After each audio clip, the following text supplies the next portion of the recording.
सभी को जय मसीह की, प्रभु यीशु मसीह के नाम में एक और बार आप सबको आशीष और अनुग्रह मिले। आज हम बाइबल सीरीज में जकरिया के पुस्तक के बारे में देखेंगे। जकरिया का पुस्तक जो कि बाइबल के नए पुराने नियम के आखिरी पुस्तक का दूसरा भाग में आता है।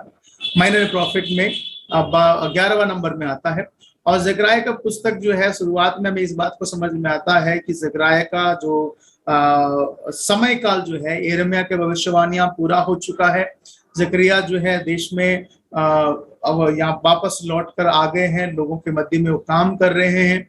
और यहाँ पर जरुब्बाबेल और यहोशू जो याजक हैं, उन दोनों के बीच में वहां पर नेतृत्व में लोग जो है परमेश्वर के मंदिर का निर्माण कर रहे हैं। और यहाँ पर साथ साथ अगर हम जकरिया के साथ साथ अगर हम देखें, हग्गाई भी वहां पर भविष्यवाणी करते हुए नजर आते हैं, जो कि इज़रा के पुस्तक 5वें अध्याय का 12वें वचन में हम देख सकते हैं। 1 से लेकर 2 वचन में हम देख सकते हैं। और यहाँ पर यिर्मयाह के भविष्यवाणियां पूरा होकर लोग जो हैं यहाँ पर परमेश्वर के मंदिर में लगे हुए कामों को हम यहाँ पे देख सकते हैं।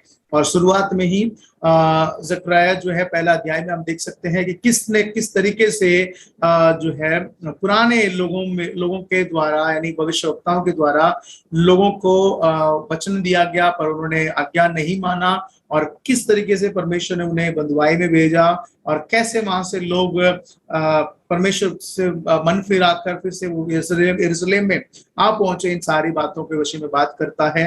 वो अब भी, यानी लोग जो है इजराइल में वापस आने के बावजूद भी फिर भी कहता है, अब भी तुम जो है परमेश्वर की ओर फिरो, क्योंकि तुम्हें जो है अपने पूर्वजों के समान, तुम्हारे बाप दादों के समान अनाज्ञाकारी ना बनो करके उन्हें चेतावनी देता है।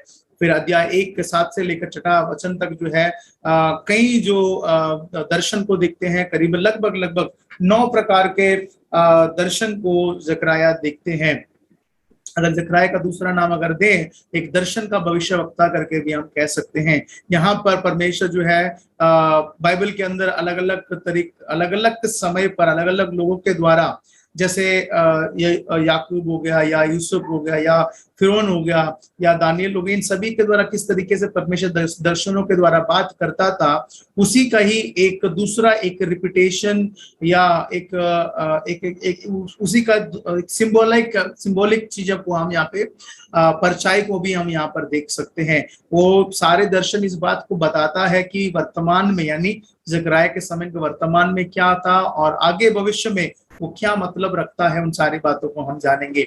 पहला जो दर्शन है, एक घोड़े के विषय में हम देखते हैं, जहां पर वो घोड़ा जो है एक अच्छी बातों को लेकर आता, शांति को लेकर आता है। दूसरा दर्शन जो है बाबिलोन और मेदिया और पर्शिया के बारे में बताता है।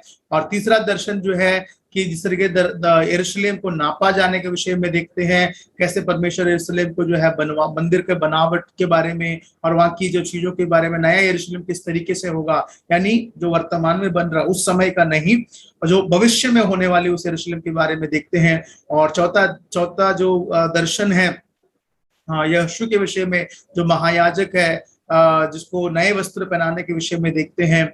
और उसके बाद वहां पर किस तरीके से परमेश्वर के स्वर्गदूत और यहोशू के विषय में शैतान के बीच किस तरीके से बातें होती है, उसके बारे में देखते हैं। जो उसके बाद अगर हम छठा जो दर्शन को अगर हम देखें, सॉरी 5वां दर्शन को अगर हम देखें, परमेश्वर का मंदिर में से एक जैतून के पेड़ और उसमें से निकलने वाले उस तेल के विषय में हम देखते हैं। किस तरीके से उसके सामने जो दीवटें हैं उसके बारे में हम देखते हैं। और कैसे जो ये भविष्य में किन बातों को प्रकाशित करती है, उसके बारे में हम समझ सकते हैं। और अगर छठा दर्शन को अगर विषय में अगर हम देखें, तो परमेश्वर जो है नए यरूशलेम में किस तरीके से लोग होंगे, किस तरीके से न्याय किया जाएगा, कैसे लोग जो है वहां पर परमेश्वर के वचन के अनुसार चलेंगे, उसके बारे में देखते हैं। और 8वां दर्शन जो है परमेश्वर के आगमन के विषय में एक बहुत बड़ा सेना जो है परमेश्वर के स्वर्गदूत का स्वर्ग जो उतर रहे हैं, उसके बारे में देखते हैं। और 7वां दर्शन जो कि यरूशलेम को इजराइल को कैसे बंधुआई में लेके चले गए, ये सारी बातों को जो है सिंबॉलिक रूप में दो पक्षियां जो है एक स्त्री को एक एक टोकरे में रखकर बाबिलोन देश को लेके जा रहे हैं, कसदी देश को लेके जाते हुए वहां पे हम देख सकते हैं। इस तरीके से 8 दर्शन जो है मुख्य दर्शन बन जाते हैं, और 9वां दर्शन जो है इन सभी से अलग हटकर दिखता है। कैसे यहोशू जो भविष्यवक्ता है, जो याजक है, उसे परमेश्वर किस तरीके से उसको नए वस्त्र पहनाकर उसके साथ जो है कैसे एक जिम्मेदारी सौंपते हैं। एक सदाकाल की एक याजक के रूप में उसको दिखाया जाता है, जो कि यीशु मसीह को दर्शाता है। और ये सारे दर्शन का जो एक समाप्ति के रूप में, एक कंक्लूजन के रूप में अगर हम देखें, कहते हैं सारे दर्शन जो है तुम्हारा वर्तमान और जो तुम्हारे पिछले समय में क्या हुआ था, वर्तमान में क्या हो रहा है, भविष्य में क्या होने वाला है, इन सारी बातों को दर्शाता तो है। और 7 और 8वां अध्याय में कंक्लूजन में बोलते हैं ये सारी आशीषें भविष्य में होगी, परमेश्वर तुम पर राज करेगा, इजराइल के ऊपर परमेश्वर शांति को देगा, सारी जातियों को परमेश्वर जो है तुम्हारे हाथों में दे देगा, और यहाँ पर परमेश्वर का राज होगा। ये सारी बातें सही है, पर सवाल ये है कि तुम्हें परमेश्वर की आज्ञा माननी होगी, तब ये सब जो है होगा। तब लोग जो है जकरिया से पूछते हैं ये सब कैसे होगी, क्या इस समय में परमेश्वर राज करेगा? तब जकरिया उनको जवाब देते हैं क्या तुम तैयार हो उस राज्य में प्रवेश करने के लिए? क्या तुम तो ऐसे कह रहे हो जैसे कि तुम अभी जो है परमेश्वर के राज्य में आने के लिए तुम चाहते तो हो, पर क्या तुम तैयार हो उसको स्वागत में करके वो उनसे बात करता है। और अंतिम जो 9 और 11 अध्याय में, 9 से लेकर 11 अध्याय का जो भागों को अगर हम देखें तो वहां पर 2 मुख्य भविष्यवाणी को देख सकते हैं। नंबर 1 जो है यीशु मसीह का भविष्यवाणी, जो कि यरूशलेम को कहता है देखो तुम्हारा राजा जो है गधे में बैठकर जो है नम्रता के साथ, धर्म के साथ जो है गधे में बैठकर सवार होकर तेरे तो यरूशलेम में प्रवेश करेगा, वो भविष्यवाणी।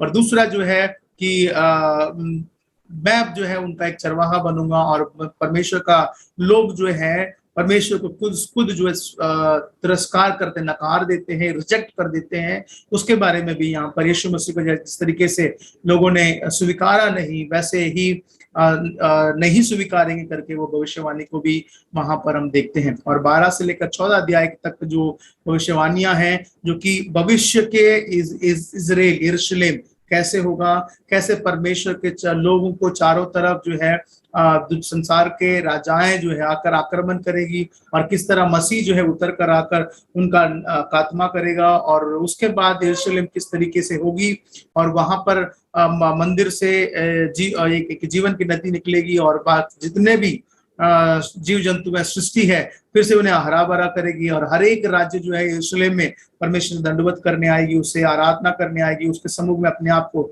समर्पित करने आएगी। सारी बातों को कहकर वो समाप्त करता है। अगर हम जकरिया की पुस्तक को अगर हम समझने की कोशिश करें तो एक दर्शन के साथ अगर हम समझेंगे तो वो वर्तमान और उनका भूतकाल और भविष्य में होने वाली बातों को ही हमें समझकर पढ़ना है। और जकरिया पुस्तक जो है एक पैरेलल यानी एक कंटिन्यूएशन के साथ नहीं जाता, क्योंकि पहला दर्शन किसी और बात को बताता है, 7वां दर्शन उनको पिछले दशा को बताता है, फिर 8वां दर्शन जो है भविष्य के बारे में बताता है, फिर तीसरा दर्शन जो है मंदिर जो बनने वाली है उसके बारे में बताता है। तो ये सारे थोड़ा आगे पीछे है, बट हमें समझने की अगर हम कोशिश करें तो सही तरीके से हम समझ सकते हैं, और परमेश्वर के वचन के बारे में हम अच्छी तरह सीख भी सकते हैं। यहाँ पर एक बात को जकरिया की पुस्तक में अगर हमें समझना है तो परमेश्वर की ओर हमें मुड़ना है, और परमेश्वर के प्रति हमें वफादार और ईमानदार रहना है, तब हमारे जीवन में आशीषें बढ़ सकती है, और परमेश्वर के राज्य के लिए हमें तैयार होने की आवश्यकता है। प्रभु सबको आशीष करें। इस चैनल को शेयर सब्सक्राइब जरूर करें, और भी हमारे प्लेलिस्ट में जाकर और भी अन्य पुस्तकों भी आप देख सकते हैं। प्रभु सबको आशीष करने पाए। धन्यवाद।